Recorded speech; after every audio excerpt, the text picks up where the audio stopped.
Thank you.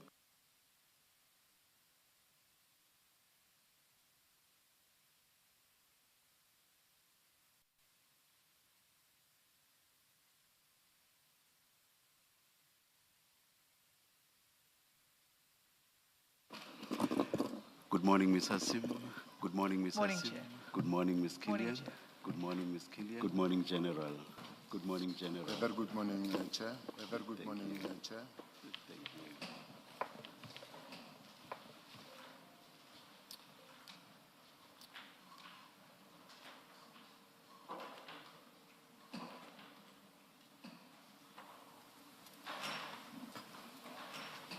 Yes, Ms. Hassim.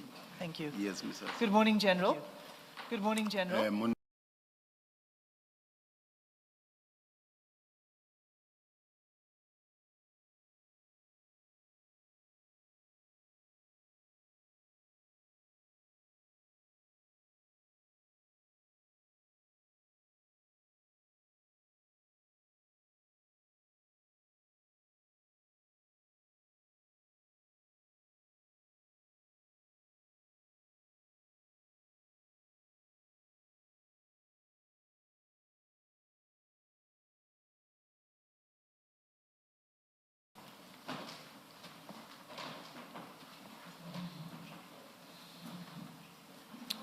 General, do you have those files? General, do you have those files? I have files in front of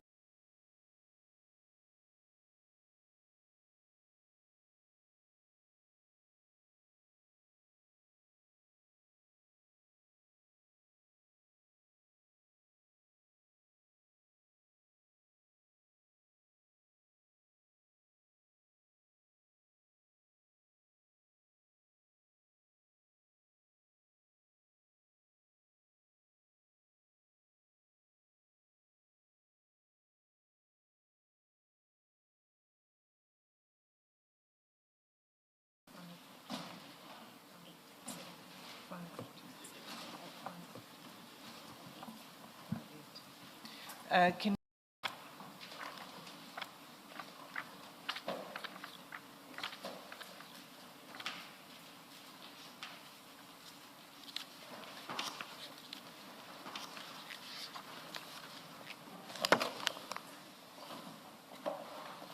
It's just a hangover from yesterday before we turn to a new theme, and it relates to the event at your house on 14 September 2024. And what you'll see at 5:46 is a conversation again between Sergeant Nkosi and General Shibiri, and at looks like 8:28 p.m. Yes, 8:28 p.m. It's chat number 6.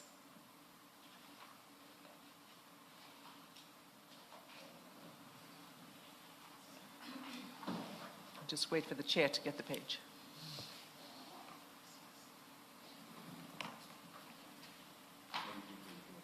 You there? Thank you, Chair. It's chat number 6.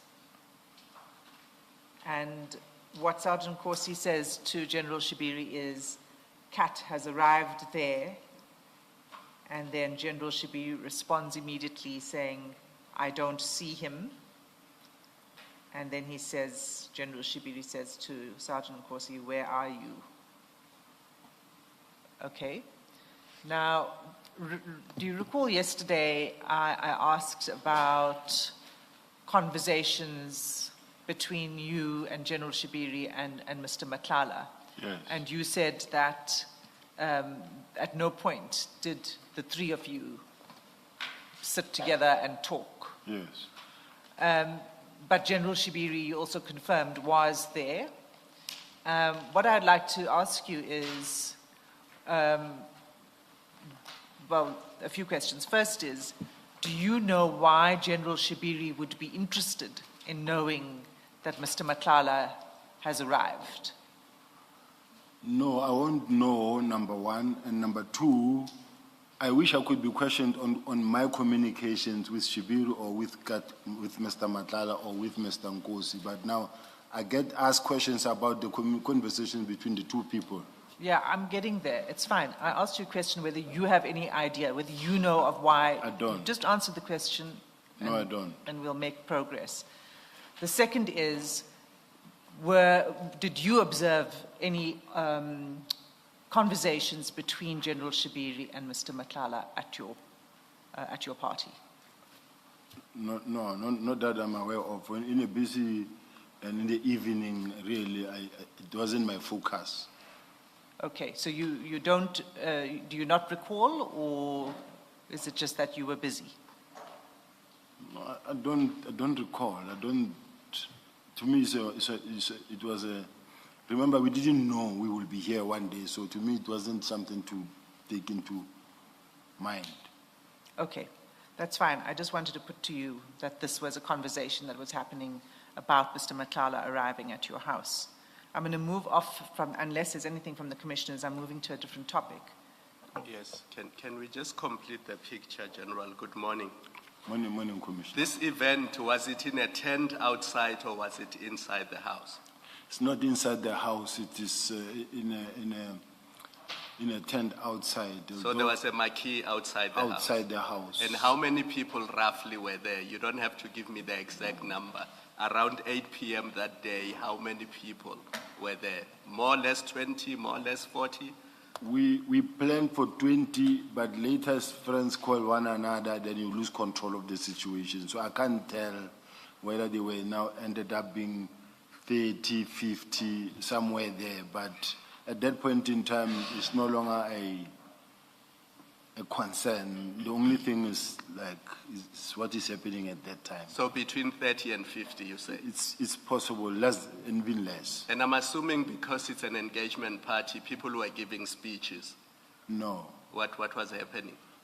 What was happening is that because it was my sons with the friends and everything, so what we did was just to guide her and like, for instance, when the lady comes, she didn't know. It was a surprise one. And as she didn't know, and this one had flowers and a ring, and then as she came, that's when it was like, wow, and then even the friends, most of the friends were here and everything, and that type of exercise when she shows that she's surprised, and then this one kneel down and then talk to her and then put the ring in her finger, and then from there they go in there. So I don't remember of the speeches mostly, but it was more of a celebration. And I'm assuming, you would have no interest in your son's friends because they are the young crowd. Your focus would be on the older crowd, including your friends and people that you know and the people that you invited. As I indicated, that I never invited even a single friend. No, you said Cat must make a 10. That's an invitation. Whatever you call it, when you say somebody must make a 10 at your house, that's an invitation. And I'm assuming you invited Sergeant Nkosi because he won't just show up at your house uninvited. And I'm assuming General Shibiri, you also invited him because he won't just show up at your house uninvited. Same with General Sintumule. She wouldn't just show up at your house uninvited.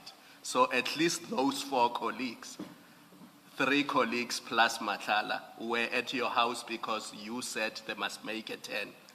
That I don't deny, but I just want us to stress and keep in mind at all times is the fact that Cat is not my friend. No, I didn't say he was your friend. I said those 4 people were at your house because you invited them. That's correct. And when you invite people to your house, as I said, you would welcome them because they can't just come into your house and you don't know who's in your house. They will come and they will greet, and then I will show them where to sit. Yes. That's what happened. So that part did happen? With my colleagues, yes. You did greet Mr. Matlala? Like I indicated yesterday that he came in. Remember, as he came in, I wasn't waiting somewhere, waiting for his arrival and then him coming and me greeting him. It's not how it happened. Yes, that part I accept because you said there was security at the gate that was ushering people in. I'm now concerned with your interaction with Mr. Matlala. You greeted him. I greeted him. I did indicate that at some point we bump into each other. And I you, saw you him. welcomed him and you said you can take a seat and be comfortable. Yes, I greeted him and then said, no, welcome. Yes. No, I just wanted to complete that picture. Thank you. General, good morning. The chat where Sergeant Kosi says Kat has arrived there, it suggests that General Shibiri expected that Mr. Madlanga would be there or should be there. That's the only way that this message, Kat has arrived there, makes sense, because it's not preceded by anything that explains why Sergeant Nkosi would tell General Shibiri that Kat has arrived. I mean, if you look at the texts that start at 8:03:15, General Shibiri, and then Sergeant Nkosi says at 8:03:48, 30 minutes, I'm there. That's what Sergeant Nkosi says, if you're looking at this page. And then General Shibiri says night rider. And the next communication between them is Kat has arrived there.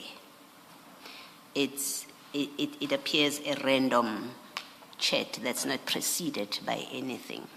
And the reasonable, I want to suggest to you and hear your comment, that it is reasonable to read it as indicating that General Shibiri expected that Madlanga would be there. That's why Sergeant Nkosi, without prompting from General Shibiri, tells him Kat has arrived. I don't think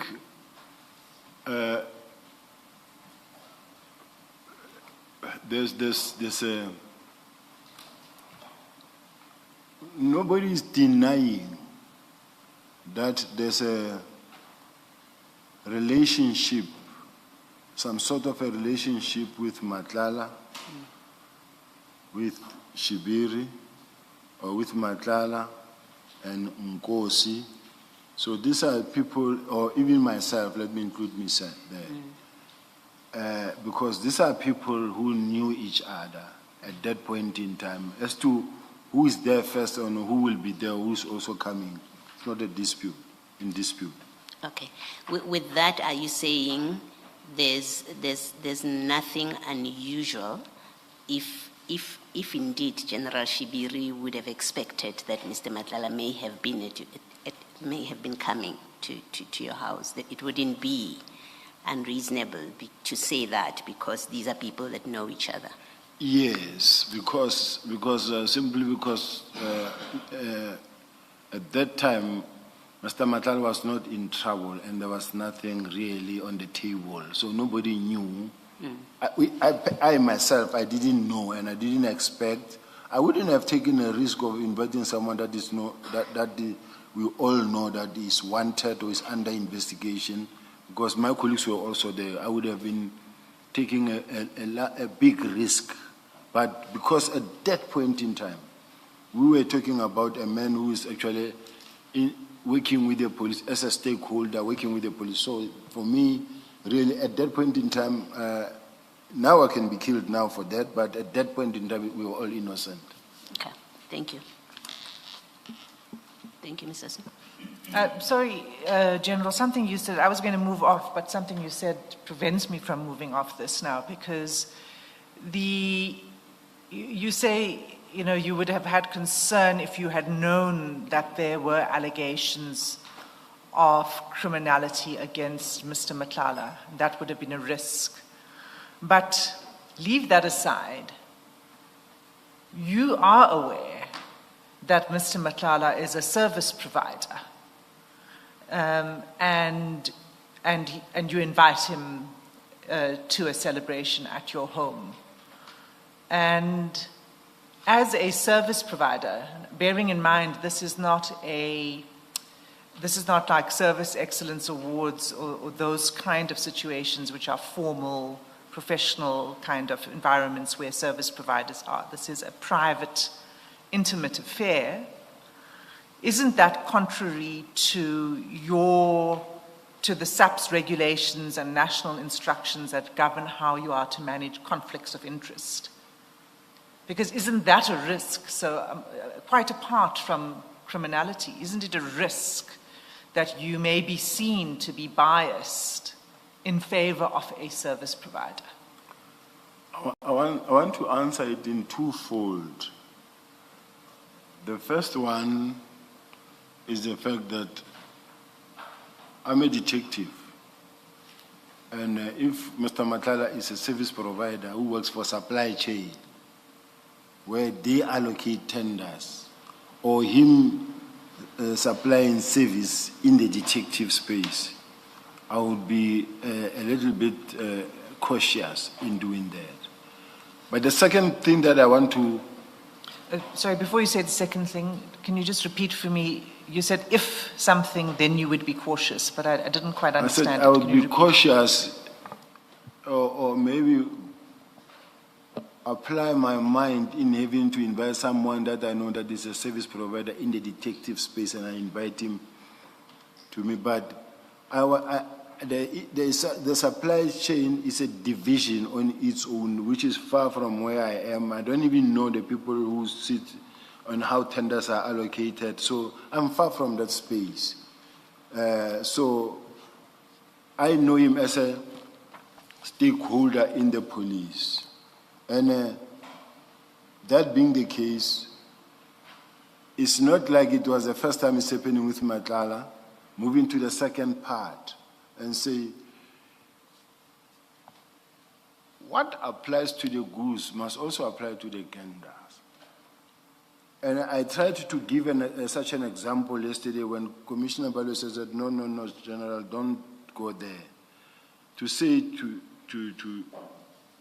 I was trying to say this, to mention the same point and say,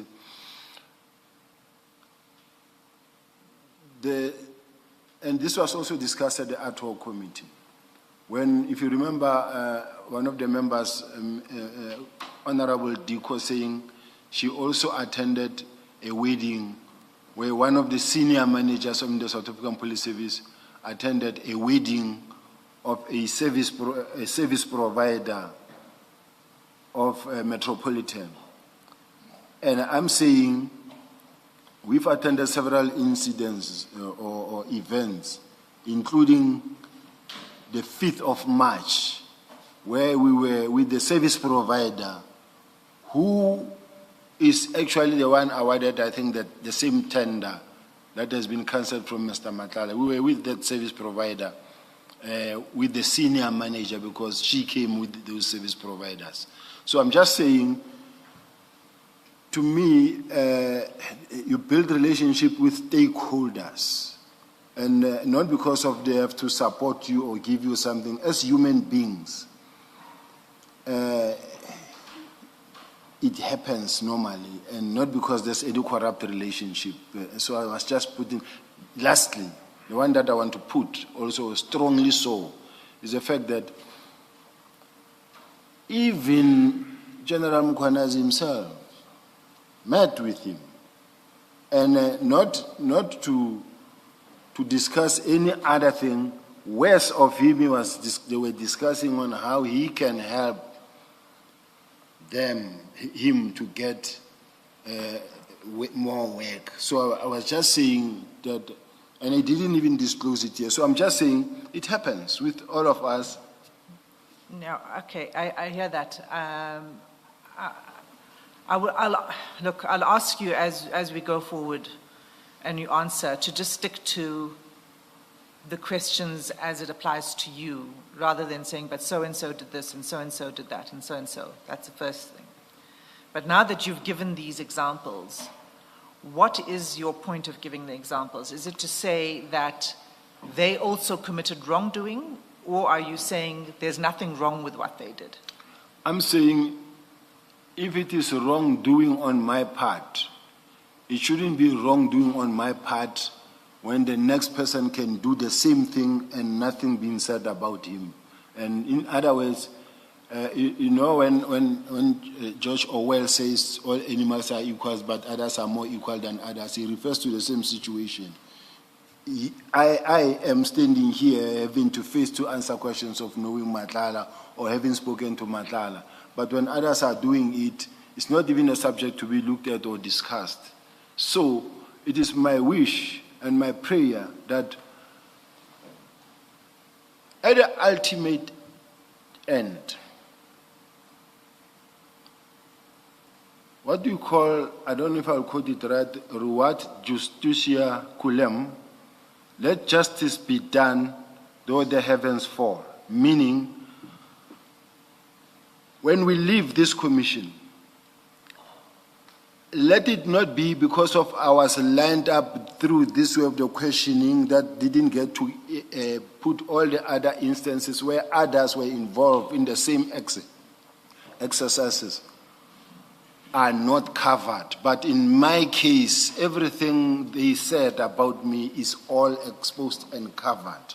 I'm just praying that we will get to that point where we say, yeah, but this man who climbed the mountain and say 1, 2, 3, 4, and threw stones at a glass house, his is more double than actually what he's saying. And then let the commission be able to assess everything and all at once, rather than having a situation where he went up to the mountain, he threw stones, he's the one now who's going collecting everyone's phones, deleting that what affects him, and then at the ultimate end, we are being prosecuted, or investigated, cross-examined, all of us. And in their case, even the report that gets then given and said for further investigation, get given to him again to investigate again. It's not fair. Okay, so you've said a lot, and you've given, I think what you're trying to give me a lesson in how the commission should be run. Justice. You're giving me a lesson in justice, okay. So I am not going to engage with you on that. I just want an answer to the question, okay? When I said to you, are you raising these examples because they didn't do anything wrong, therefore you shouldn't be called out for the same behavior? Or are you saying they also, what they did was wrong and they should be called out? I mean, it's a simple thing, and I don't want a lecture, please. I didn't see anything wrong. Okay, all right. And as regards your first part of your answer, you said that you're not in supply chain management. So, therefore, it's okay to have had a service provider present. I am making a distinction here between engaging with service providers as stakeholders in a professional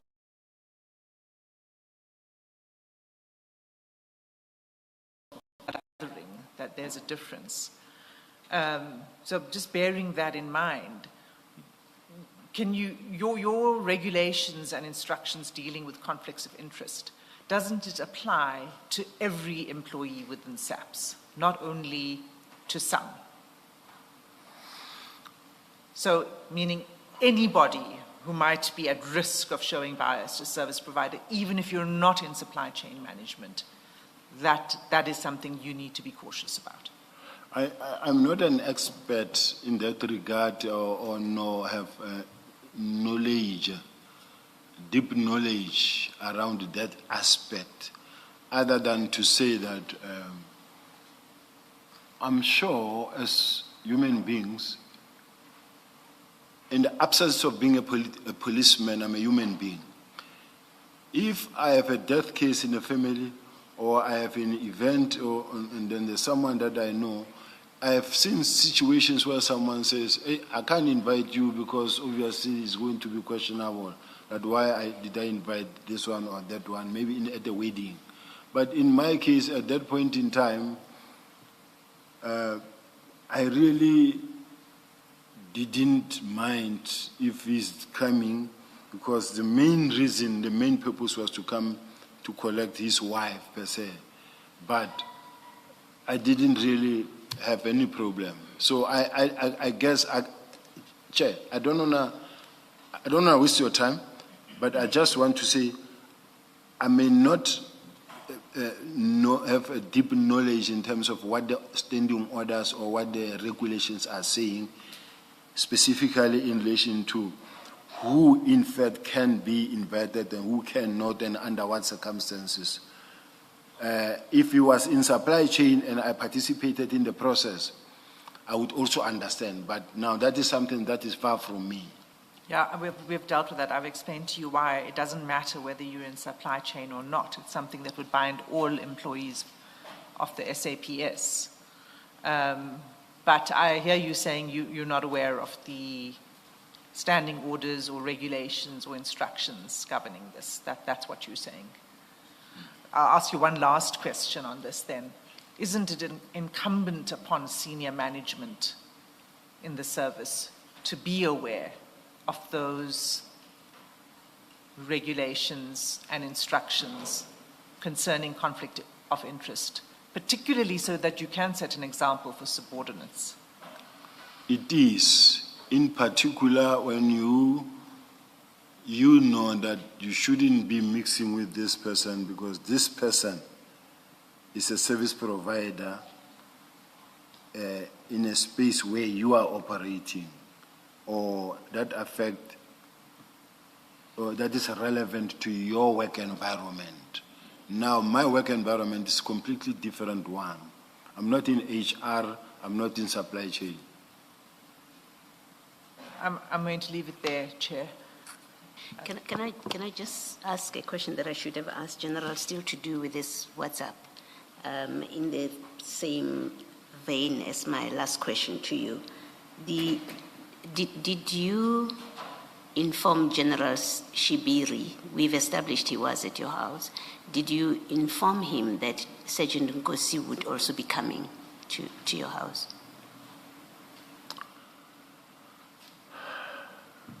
I don't remember, Chair. Yes. I don't remember. All I know is that Sergeant Nkosi was the one actually who helped me, I think, in the mornings to put things together, and then he left. Yes. And then maybe he was to come later. Sometimes he would just help and go and say, I'll come back later, but doesn't come. And to me, as long as he helped me, so I didn't discuss the issue of, I might have said actually Shibiri may come or will come. I don't want to limit myself to like, no, I don't know, I don't remember, I don't know. I'm just trying to put... You may have mentioned it. I may have. Okay. Well, the reason I ask is because if you look at that page 546, the very last message there, which is message number 8, it has General Shibiri asking, where are you? And then it says Kanji. And then if you turn to the next page, he corrects himself. And then he says Kanti. And this is a message to Sergeant Nkosi.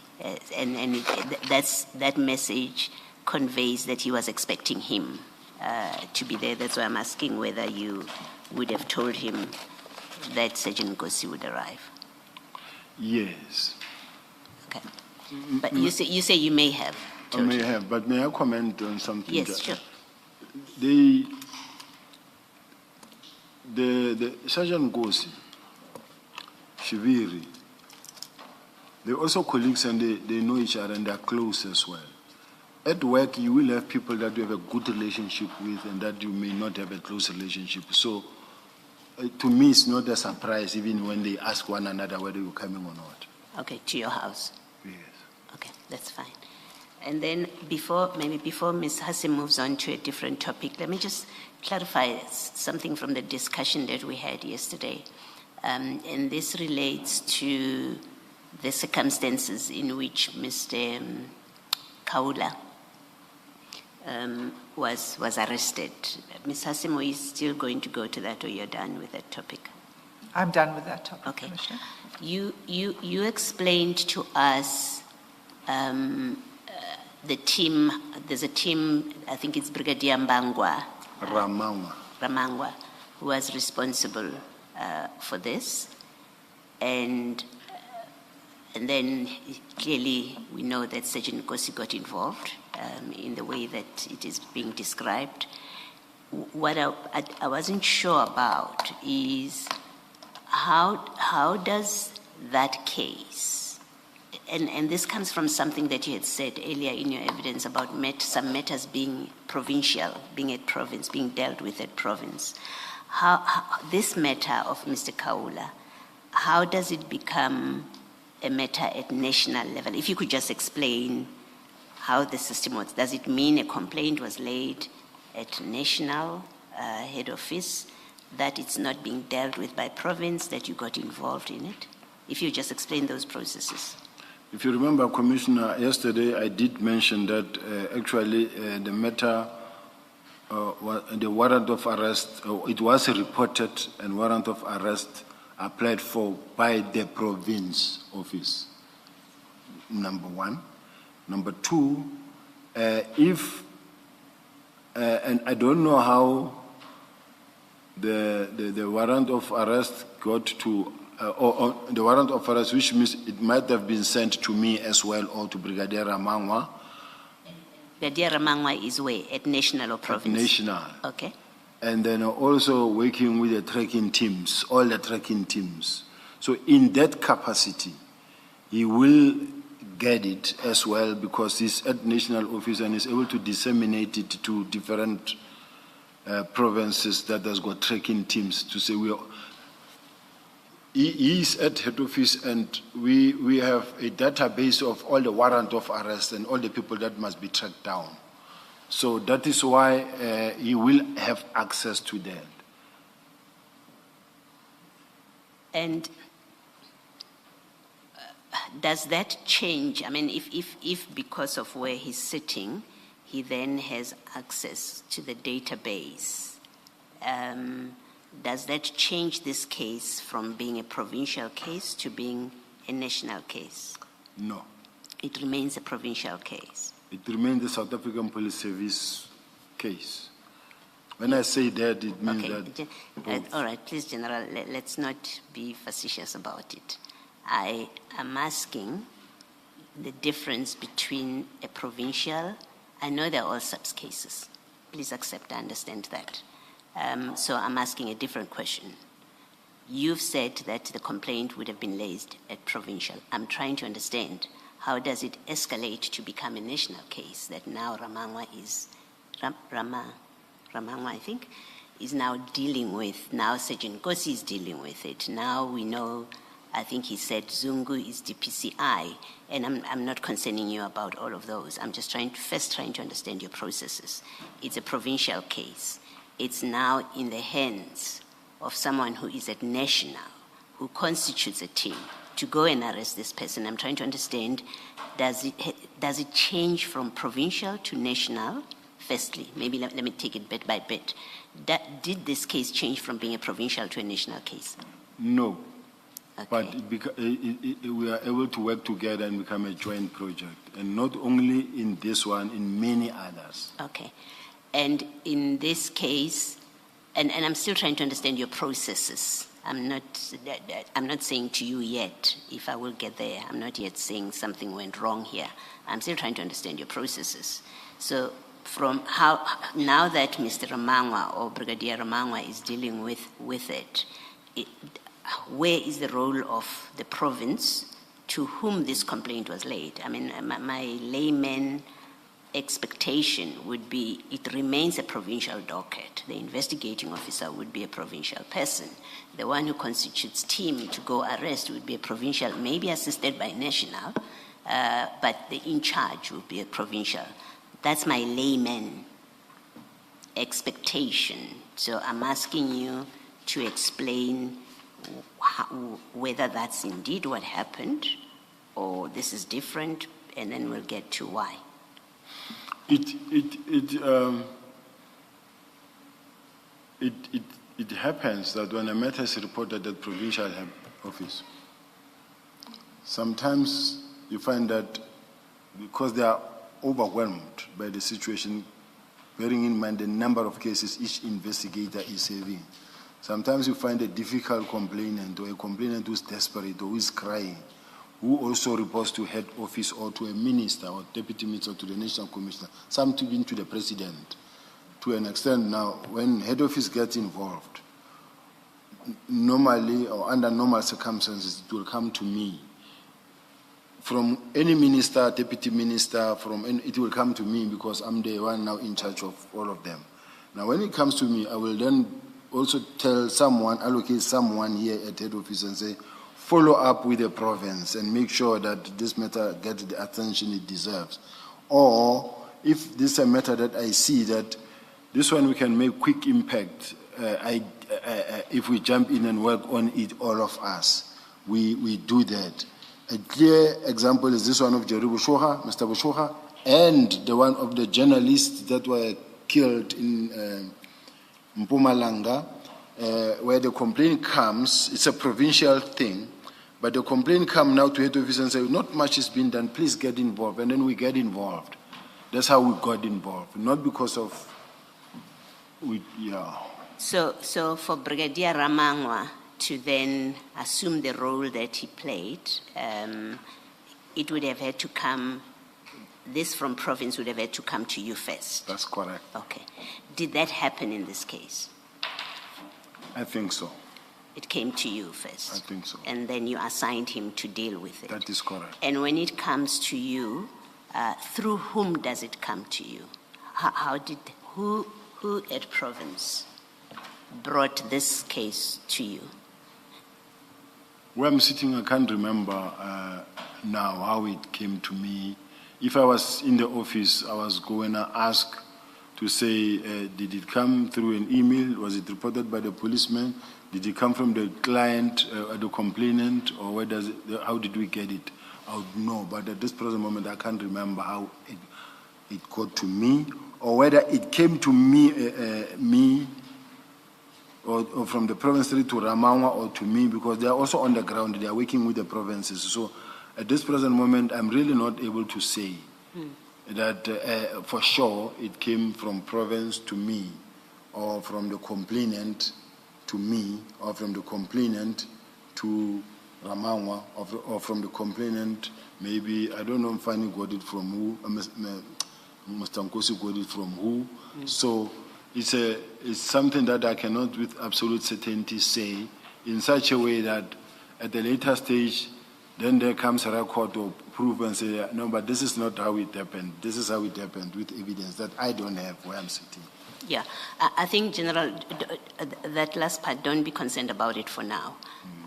That's why I first asked you about processes. The way I think part of the evidence that we've had and emphasized over and over is there's a command structure. You know, people don't just go about doing their own thing. So I would expect, and please tell me if I'm wrong, that communication to you from province has got a structure.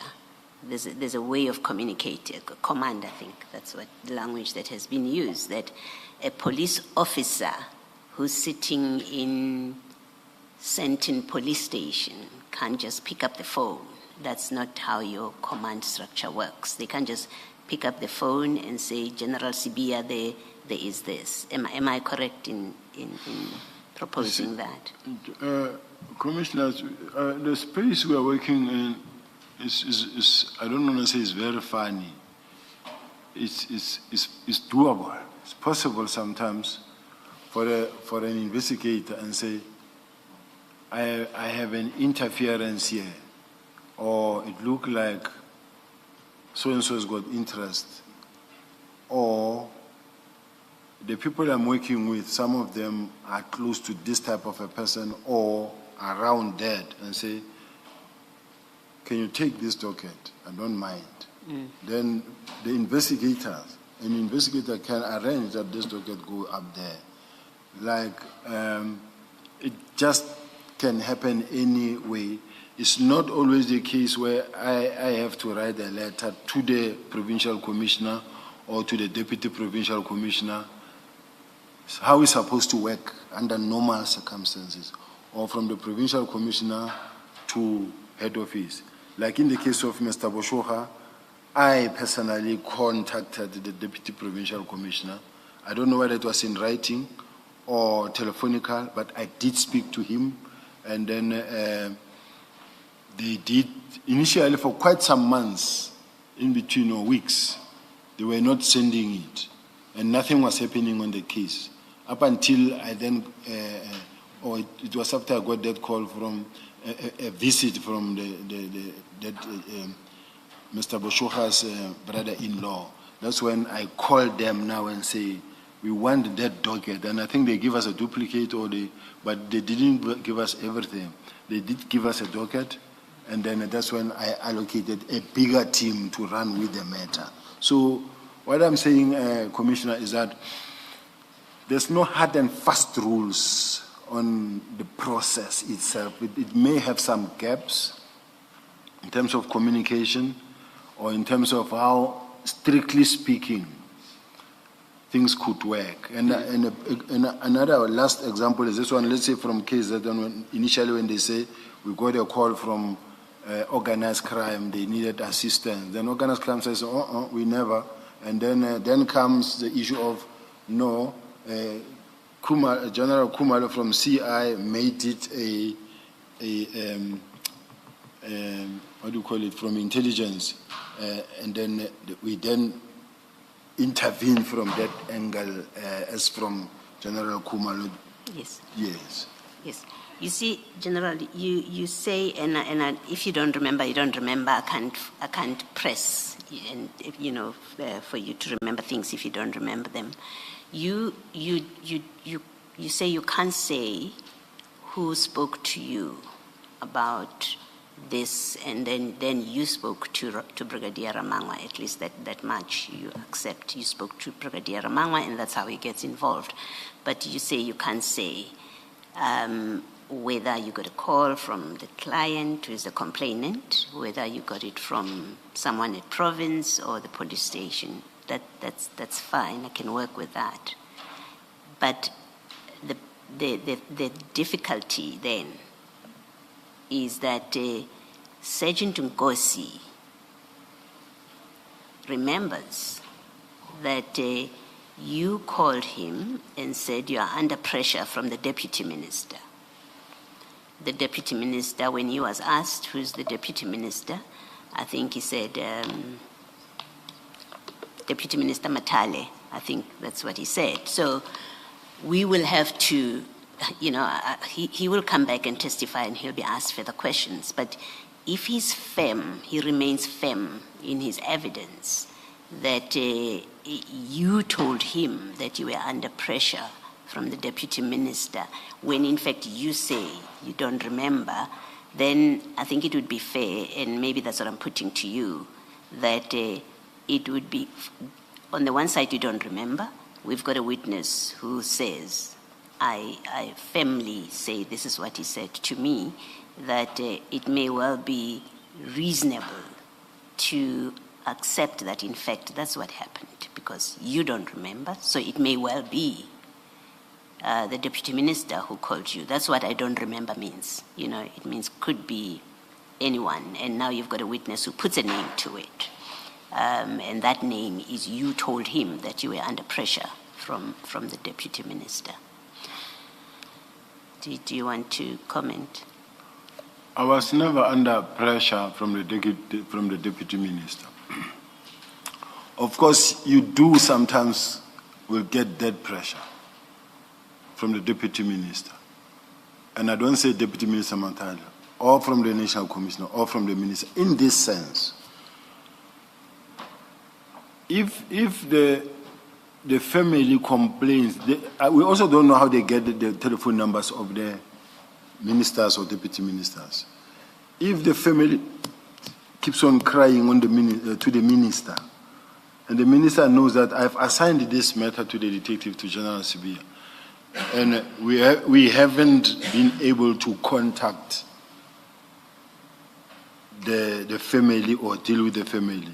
And the deputy minister get a call again from the family and say, I haven't been contacted. Under such circumstances, you'll get a call that says, but General, I spoke to you about this matter, and the family keeps on complaining that they are not being attended to. And what do we mean when we talk about service delivery and the Batopele principles?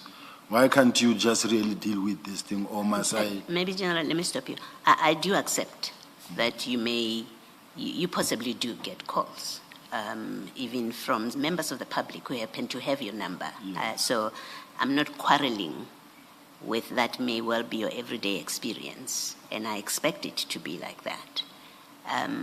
What I'm putting to you, or what I'm discussing with you, is that you don't remember how you got involved with this. Who called you? Was it province? Was it the complainant themselves, or somebody else? You don't remember.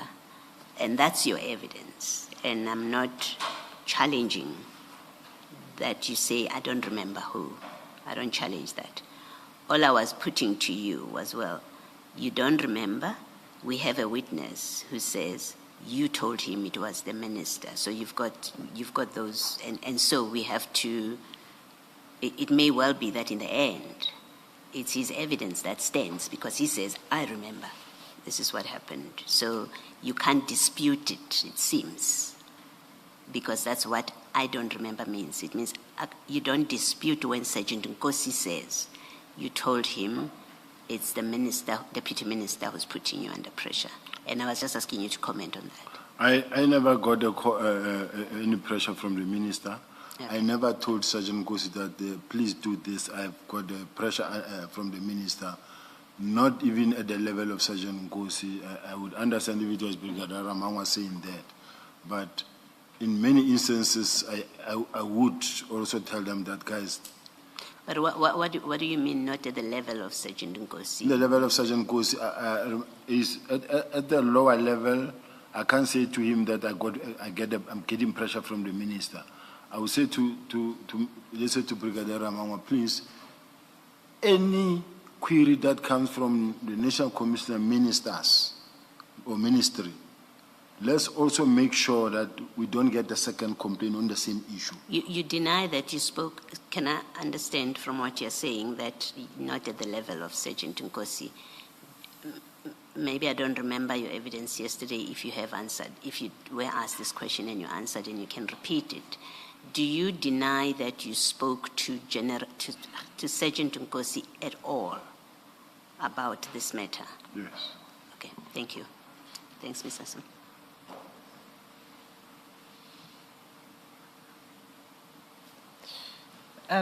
General, I'm going to take you to another part of the WhatsApps between you and Sergeant Nkosi.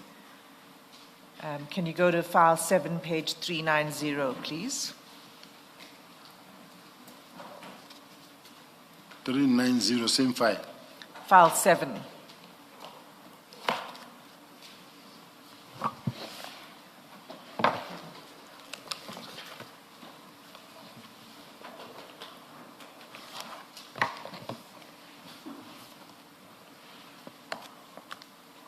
Page? 390. 390.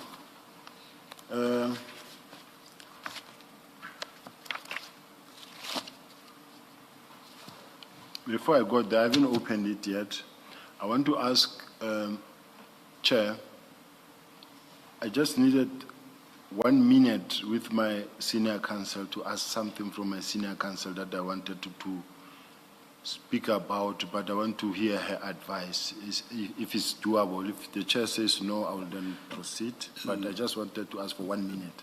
Please do that over the lunch. I'm sorry, tea break, General. Okay. Yes.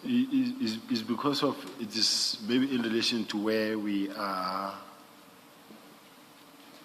at this present moment. So I wanted to just ask her that will it be fine if I go this way, or what is your advice? But it's okay. Are you able to anticipate the question, or does the issue apply broadly? No, Chair, it's fine. I'll go on this one. I haven't even opened. I don't know what is coming, and I'm not worried about what is coming here. I just wanted to make sure that based on 1, 2, 3, 4, can I put this or shouldn't I? So that's why I wanted to. All right, General, we'll adjourn and we'll come back when it's indicated to us to come. Just 2 minutes will be done. I will wait to be told to come back. Yeah. Thank you. Thank you. Let's adjourn.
All right, we are ready to resume. Cell phones off, please. Thank you.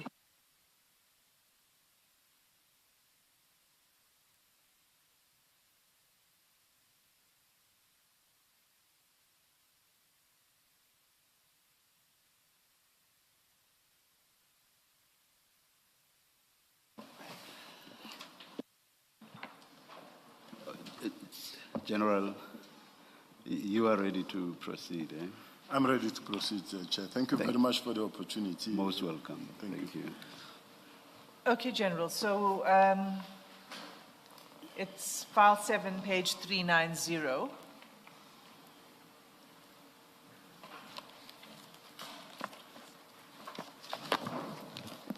Is this or is this one? Yes.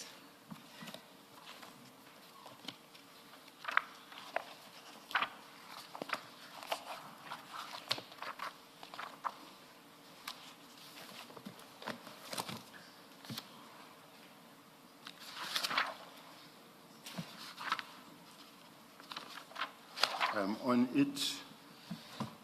Okay, so it's chat number 1 that I'm referring you to.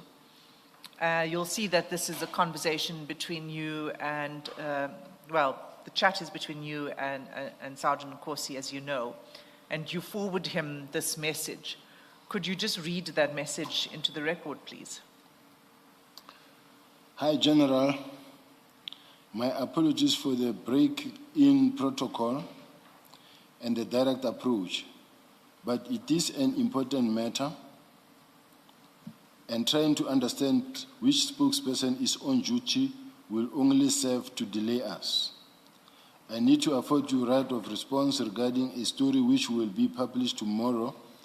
It is based on an urgent court application brought by Vusmusi Matlala and his security company, CAT VIP Protection.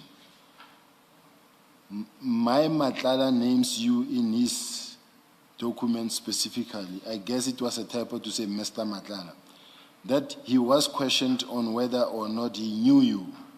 He said he did, and that you gave permission, organize that his X-ray machines be stored and used at the SAPS college. Important context is that his company, Medi24 Tshwane District, recently was awarded a SAPS health service tender. Technically, court documents are protected speech, but I reach out to you anyway to see if you want to respond. Feel free to do so via the spokesperson. I can accommodate this up until 9 p.m. tonight. I will also send you relevant excerpts of his court documents. Okay, before I ask my question on this, the next chat is a screen, you can see it's an attachment, and it's, the clearer version of it is at page 446. So can you go to 446 to look at it? Alternatively, you can look at it on the screen if you don't want to lose your page.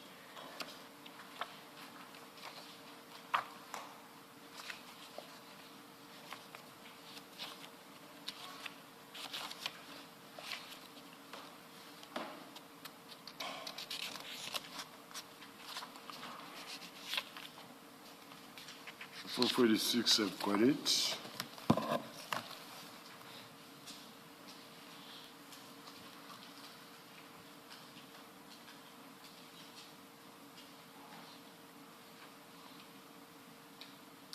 Is this the excerpt of the affidavit deposed to by Mr. Matlala? I don't know. I haven't seen it. This is the affidavit that was sent to you together with that message. Did you look at it?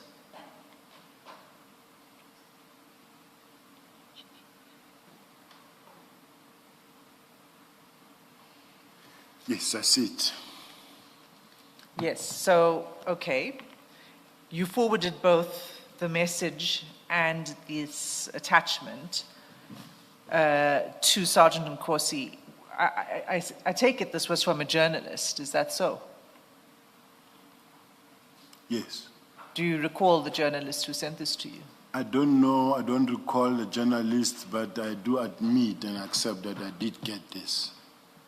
Did you respond to this journalist who asked you this question? There's a deadline of 9 p.m. Under normal circumstances, I respond because what I've learned about journalists, if you don't respond, then they will put it as is, and it's your problem that you didn't respond. So I do respond so that at least my version is heard. So did you respond to this? I did, I guess. I take it that I responded. You say you take it that you're saying you think you would have responded. Is that what you said? I think so, because, Chair, I think, I don't know how many times I've said it, I'm operating from my memory. I don't have my device. You say your practice is always to respond Is to to journalists. respond. And on that basis, you say you must have I responded. must have responded. If I don't respond, it will be one or two incidences where I think this one is too personal and maybe working with the people that are trying to destroy me. Then I just leave it sometimes. Okay, so the content of this message to you is about Mr. Madlanga naming you in these court documents. Yes. Why did you forward it to Sergeant Nkosi? I might have to say, look what this man is saying, and it's not true. Did you have any conversation with Sergeant Nkosi about it? No. About this? No. No, okay. I don't remember having any conversation with him about it. Okay. So I just want to take you to what happens at the same time. This was on the 22nd of December. If you go to page... Sorry, Chair. I want to ask a question, Chair. I'm in this screen now. I want to also the public to know what is my response to this question, because now I'm just get shown this message, then I leave this message and they take to another conversation.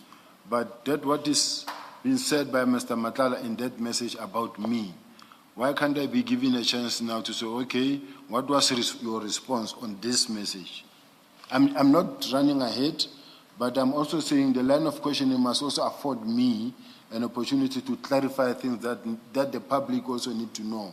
But at the ultimate end, this is not true, because I never gave Mr. Madlanga any permission to put X-rays or whatever. I never gave him such permission. It never happened. I took what Mr. Madlanga came to the National Commissioner. The National Commissioner rejected it. I gave feedback. So which means that what the journalist was inquiring about was squarely false. So Right. Then we can get to the next level. Right, can you now just please turn to page 139? Same file. Same file.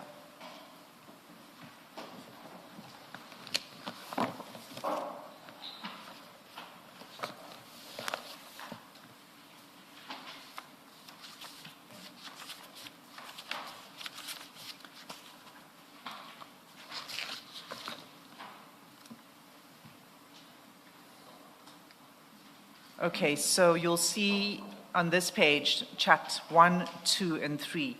This is the chat between Mr. Madlanga and Sergeant Nkosi. Okay.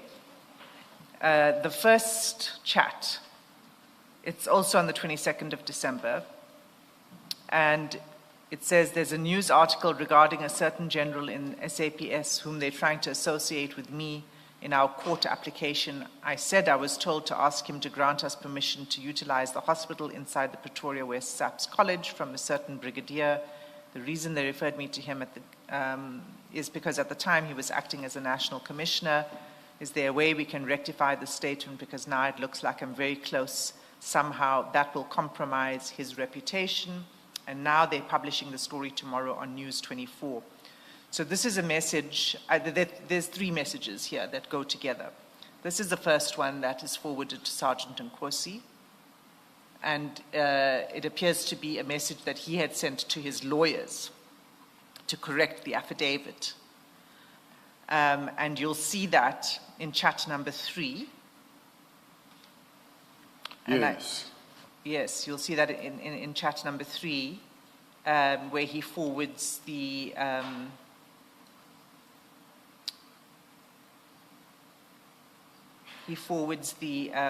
screenshot of his conversation with his lawyer.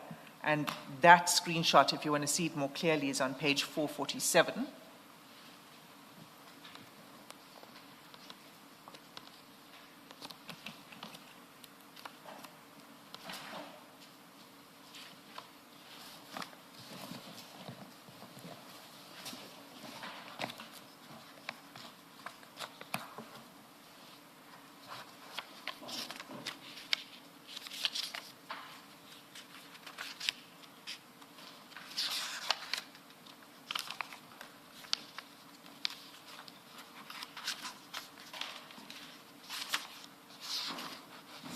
Seven.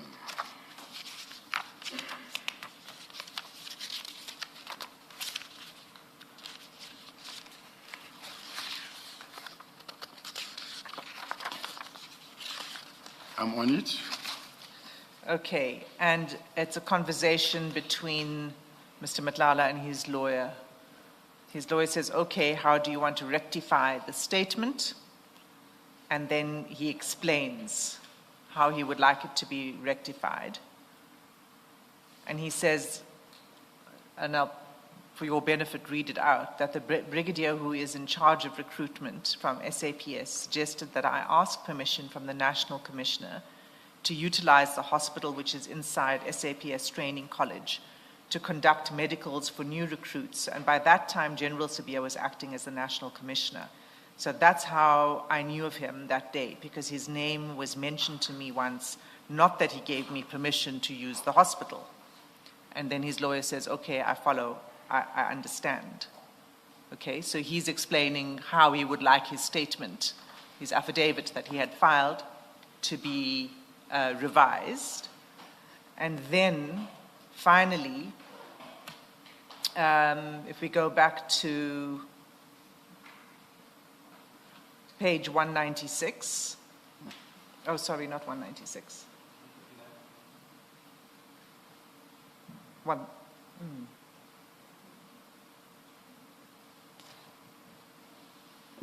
We were from 139, thank you. Yes. 139. Yes. If you go back to 139, you'll see the message from Mr. Madlanga to Sergeant Nkosi saying, please forward this to him. I asked my lawyers to rectify that mistake.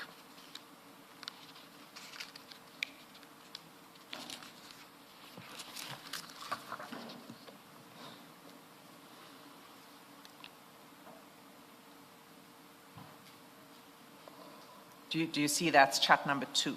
I do. Right? So he says, please forward this to him. I asked my lawyers to rectify that mistake. Again, we're still on 22 December 2024.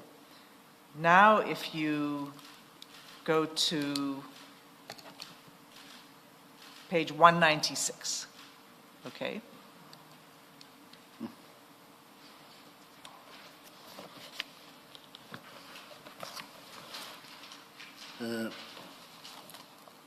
Chair, just to ask a simple question.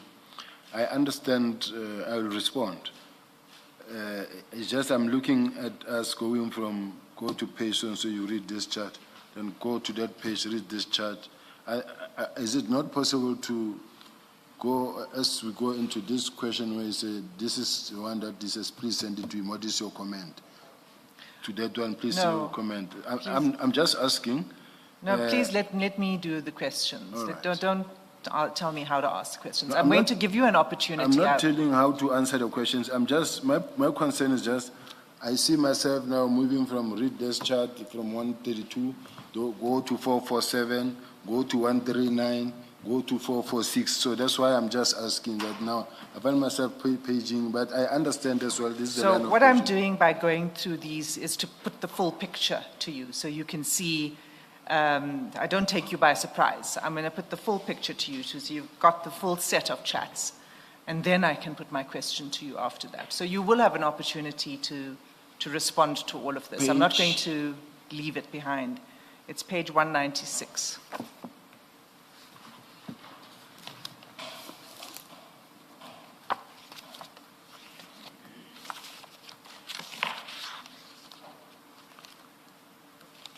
And my apologies, Council, that you, it shouldn't be like I want to tell you how to ask questions. It's just that even myself, I sometimes feel a little bit.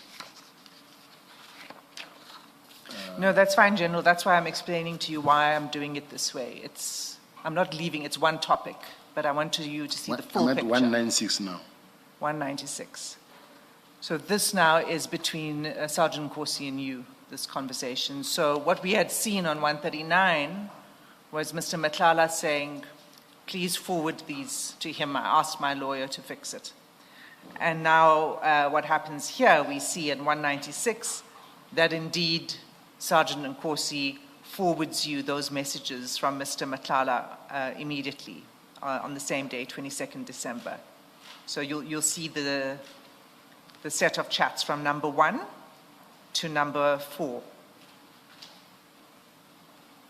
It's all messages. The first is, there's a news article, please forward this to him. I asked my lawyers. Then the screenshot with the lawyers, please show him.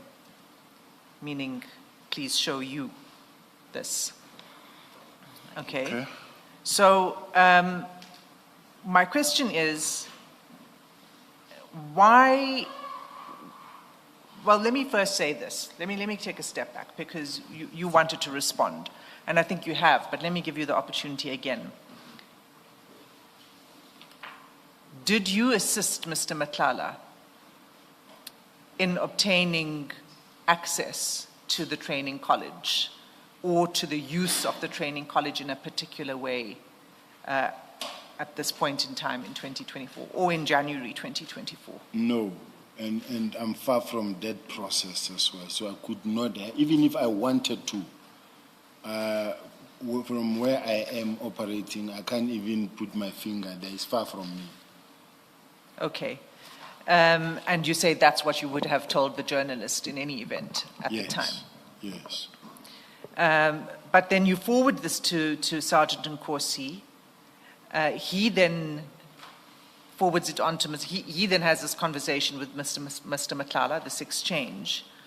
And then Mr. Matlala sends these messages indicating that he's recanted his affidavit and he wants Sergeant Nkosi to show it to you. Comment on this if you can. Why was Mr. Matlala concerned that you need to see that he rectify it? Why was he concerned not to upset you? Because that's what it seems like. Because he knew that was not true, and he could also know that this thing is they're actually trying to destroy me. Those that went to the journalist and gave the journalist some information, they were trying to destroy me. So you could see that they are using him to try to destroy him. That is why, or to destroy me or him. That is why he will say, look, this is what happened. So that is why, the reason why. Why do you say that somebody went to the journalist with this to try to destroy you, with the story that's not true? Because journalists don't wake up one day with a story and just send to a person for inquiries unless they were approached by someone. Well, no, well, you do get investigative journalists who are following a story, and what it seems like here is this journalist had access to this affidavit, and in the affidavit, Mr. Matlala did say that you had facilitated his access to the training college. So Mr. Matlala did in fact say that. The journalist wasn't given information by some third party. Now, the nicest thing about the whole thing is the fact that it never happened. He was never given any accommodation or permission, even anything. He came to see me as an acting national commissioner. And then what he said to me... General, I think it was yesterday when I asked you to please respond to questions directly, and that if you do so, will make a lot of progress. what you are saying now does not answer the question. Please repeat your question, Ms. Hassim. Thank you, Chair. So my question to you is, you said that there were third parties who were trying to smear you, and a journalist would not have raised this otherwise. What I put to you is that what this shows is that the journalist had access to Mr. Matlala's affidavit, in which Mr. Matlala said that you facilitated access. And I'm not commenting on the correctness or not of it at this point in time. I'm just saying he did say that, that you did give him access. So on that basis, do you accept that it couldn't, why do you still persist? Do you still persist that it was a third party that approached the journalist rather than the journalist coming upon it herself? No, I am reminded, I take it that it came from the court papers. From the court papers? Yes. Okay. All right, and then my question was about Mr. Matlala seeming to be concerned, not to upset you. I think you've answered, but do you mind just repeating your answer to that question? Well, at this point in time, I can't say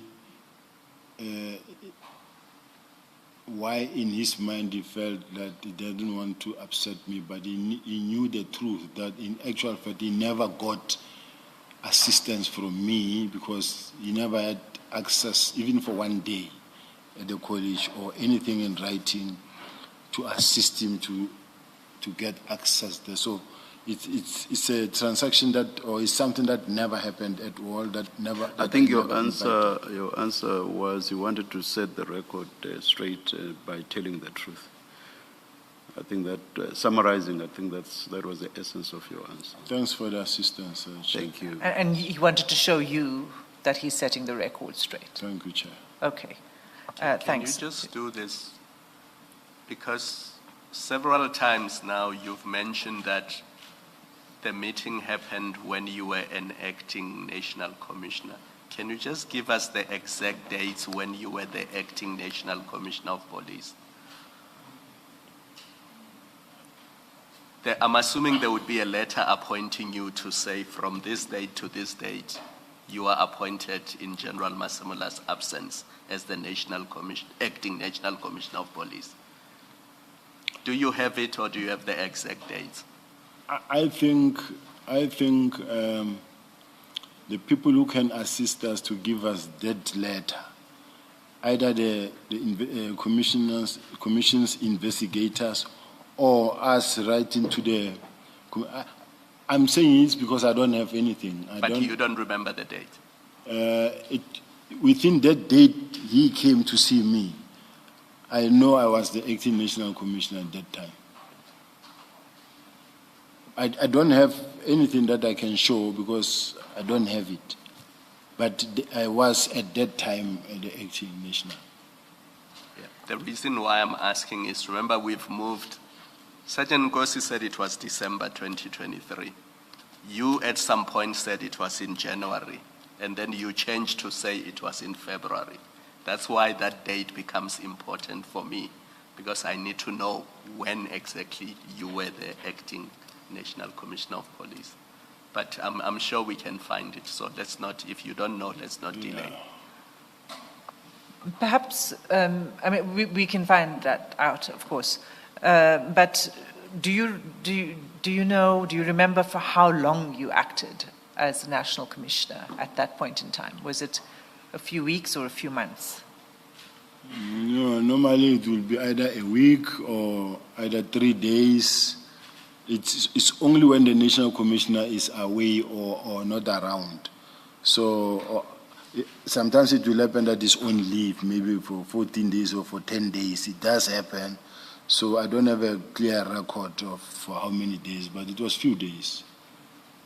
A few days, a week? It could be so. 3-4 days. It could be 2 days, somewhere there. I'm not sure.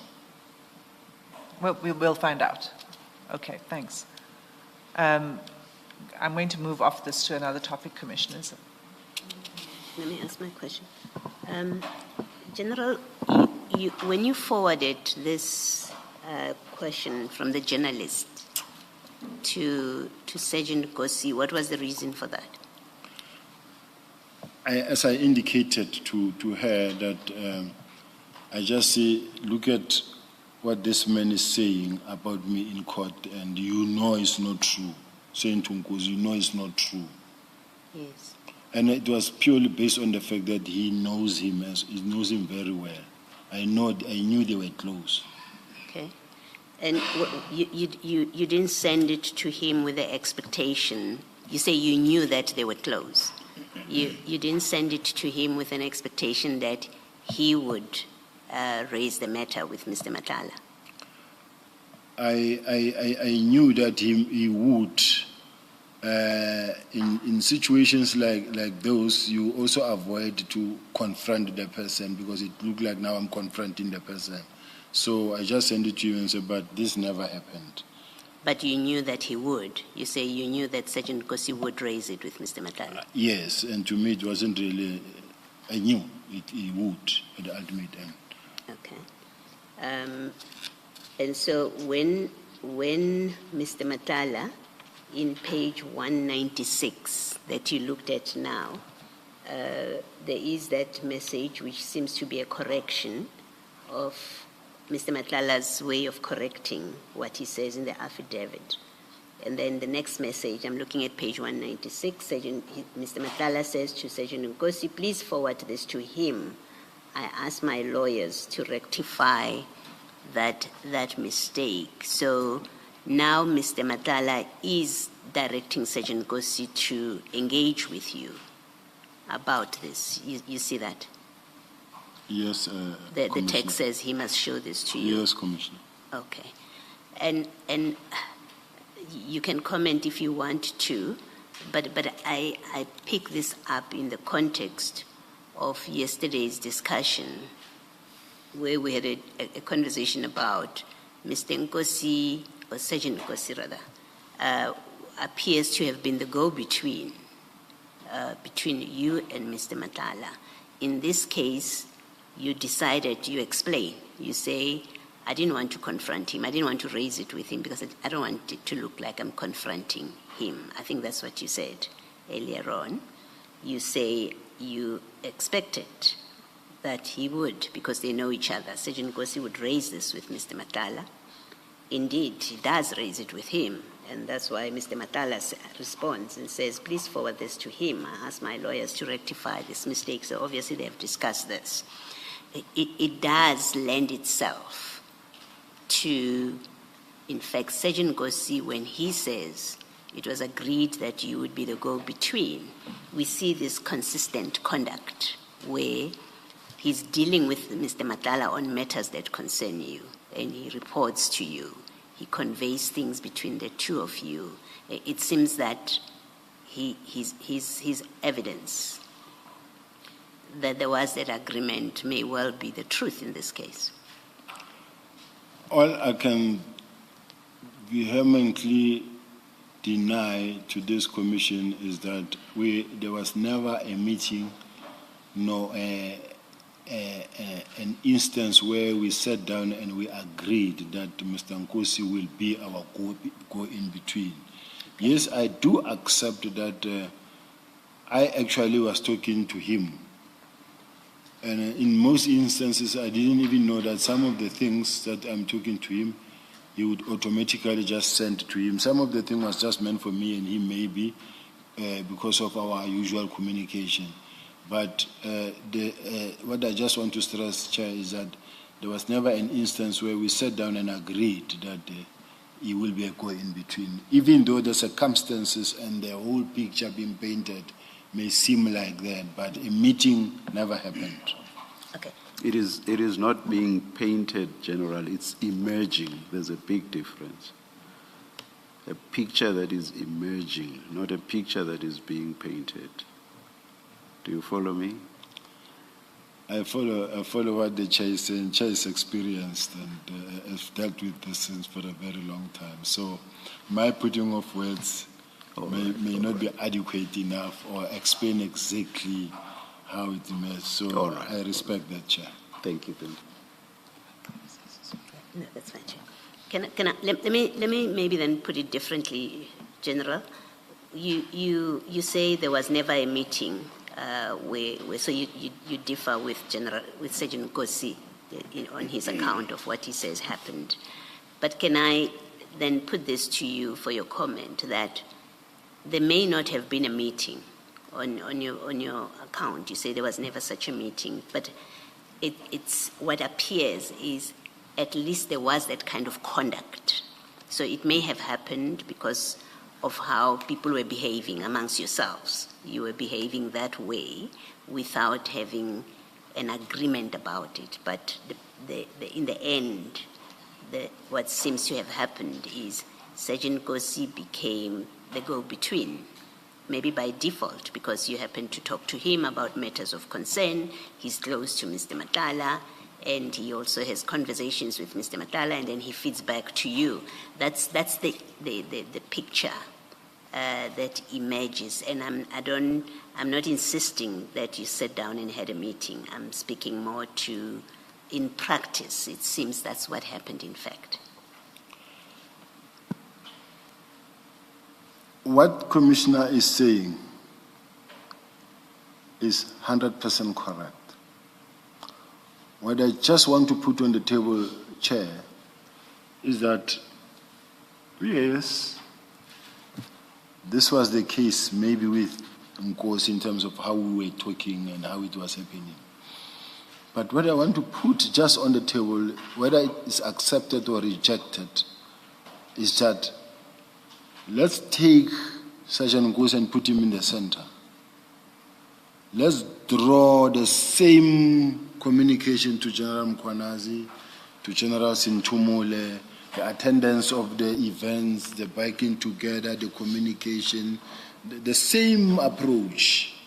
If we look at it, I'm just trying to say, I'm going to be left in a picture where, yeah, there was this agreement, there was this meeting, and there was this thing, but it was just a norm, a normal practice where he was a socialite and talking to many senior officials. I was just putting that on the table there, Chair. That's all. All right. Thank you, General. I mean, I put it to you because that's what Sergeant Nkosi says. I think I want you to understand that the discussion with you right now is about what Sergeant Nkosi has said about you and Mr. Matala. So to the extent that you don't hear me in my engagement with you now mentioning anybody else, it's because we're not discussing those other people. We're discussing what Nkosi said. And these exchanges that seem to confirm that, in fact, he did become the go-between. You say no meeting like that, but at least you accept that by conduct, maybe because of his close relationship to both of you, by conduct, he became the go-between effectively. That's all I was checking with you. So, thank you. Thank you, Chair. Thanks, Ms. Asu. Thank you, Commissioner. We'll come back to the issue of the relationship and the important sort of role that Sergeant Nkosi appears to play. And perhaps we can look at it in relation to the next topic that I want to take you to, and that is at page, in the same file, page 232.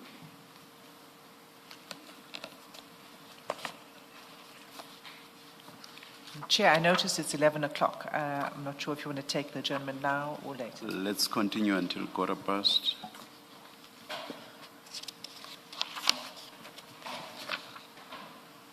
Are you at page 232? Yes. Okay, again, we're back now to a conversation between you and Sergeant Nkosi.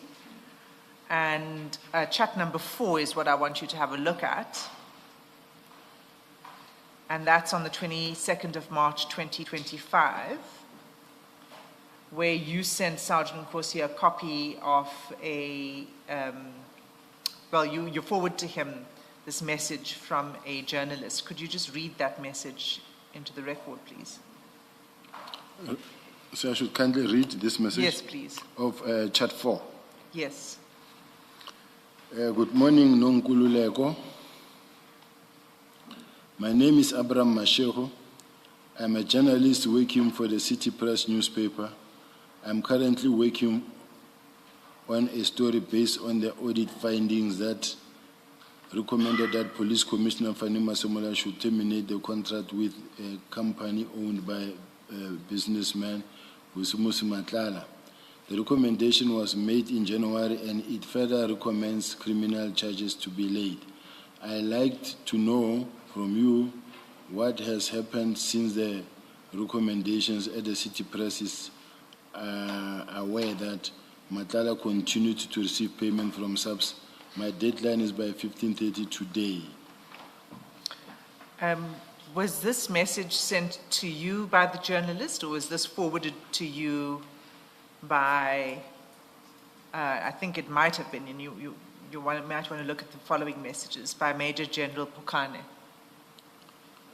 Do you remember? If not, we can just go through the next few messages. It might have been sent by Nonkululeko Pokane because it's a subs she's in charge of communication at subs. Maybe, I don't know for my response or whether there's anywhere where I fit in, I'm not so sure, but I could really, maybe if I was having my own gadget, say some things with absolute certainty.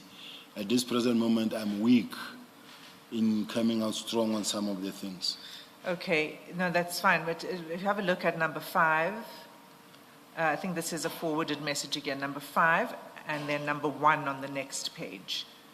So, number 5 says, good morning, General, Lieutenant Generals. Kindly find above media inquiry received from Abraham Mashego at 10:21 this morning.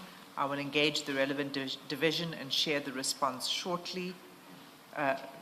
Regards. And then the next message on the next page is, good morning, Mr. Abraham Mashego. This is an internal matter regarding SAPS and suppliers. We reserve our comments for now. Regards, Major General Nonkululeko Pokane. So these are a set of messages that are forwarded to you, it seems. Does that make sense to you? Yes. Do you know anything about the audit findings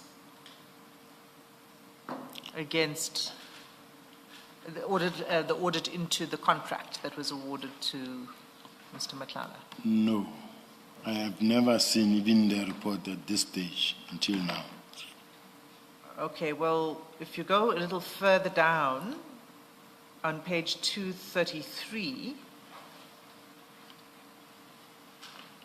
you send to Sergeant Nkosi at chat number 2.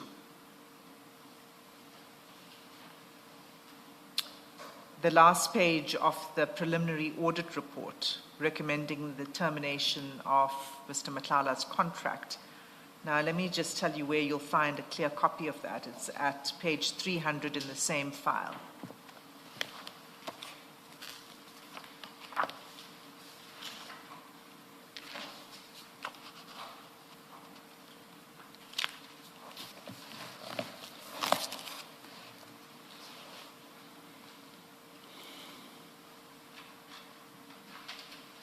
You can take a couple of minutes to look at it.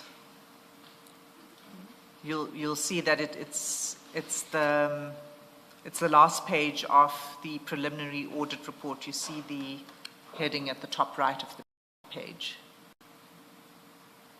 Yeah, preliminary audit report bit 19 of 1/9/1/94 TP. That's yes. Right. That's right. And then it's the page with the recommendations, recommending that the expenditure be declared possible irregular expenditure for further assessment, that the bid should be terminated, that evidence of procurement irregularities were observed in the bid, etc. You see that? So you forwarded this to Sergeant Nkosi, but why do you share with Sergeant Nkosi this confidential preliminary audit report? I don't think it was a confidential preliminary report because this thing, I think it was on the media. That's why you see Abraham Mashiho, I think, because it's not something that was given to me or that I had. It's not a confidential report. It has been, even now you will see where there is IGI and maybe certain faces, Kumalo, General Kumalo, Masemola, so it's something that is on the newspaper. So when you share with a colleague that you work with closely, because I did send it to him. If I did, yes, and I don't say I didn't. But it's because of the fact that this is something that we've always known that is happening or is going to happen at some point. You've always known. Since when did you become aware that this was happening? Remember, we come back to from the charts where we were reading the thing that come from court where they say I assisted Mr. Madlanga to have access to the coalition and all that. So No, but that was different. That had nothing to do at all with the contract or any audit or any investigation into the contract. That affidavit was what Mr. Madlanga filed in December in an urgent application where he was seeking the return of what he alleged were stolen items when his office was raided. That's what that affidavit was about. this one. No, yes, the one that you just referred to. You said we already knew, you said you referred to the affidavit we looked at earlier about the training college. I'm saying that isn't correct because that was about a different issue. It wasn't about the contract. You see, in today's world, where we all know that you do know so-and-so, you do know this kind of a person or this person, and you come across something like this from the media or from the newspaper or from wherever it was from, maybe I shared it with Nkosi. It wasn't really a confidential document. It is, I don't see it somewhere marked confidential or secret or top secret. So, General, the watermark. There's a watermark. The watermark says it's confidential. So why do you The say whole you don't across see the it page. anyway? my apology. Normally, because when we do it on top and below, so this one slipped my mind. But do you accept that this one says it's a confidential It was a document? confidential document, but And it's not an excuse. You see, if somebody has leaked a confidential subs document to a journalist, and you come into possession of that document, it's not an answer to say, somebody leaked it before, so I can also leak it. That's not how it works. If it's confidential, it's confidential. So you don't perpetuate the leak. here, once it's in the public domain, it's no longer confidential. I understand if it comes from everybody who's in this room who signed the confidentiality, and then this document leaked from inside here, and then one of us leaked it to outside. It's a leak. But once now it is something that is either in the newspaper or is going to be in the newspaper, then I think that is. No. Okay, finish, sorry. I see this document, and unfortunately for me, is that because of the fact that I'm operating where I could say, but when I look at my phone, I can't find it, or I don't think it comes from me, but I'm accepting it because I've been accepting all the communications that did come from me. And I'm saying to me, Sergeant Nkosi is a colleague. He's still in the police. And a confidential is not like a top secret document that cannot be shared by any other person. Confidential within the police, it can still be shared within the police. If I gave it to Nkosi, maybe I send it to Nkosi, it's possible that I might have sent it to him, and if I did,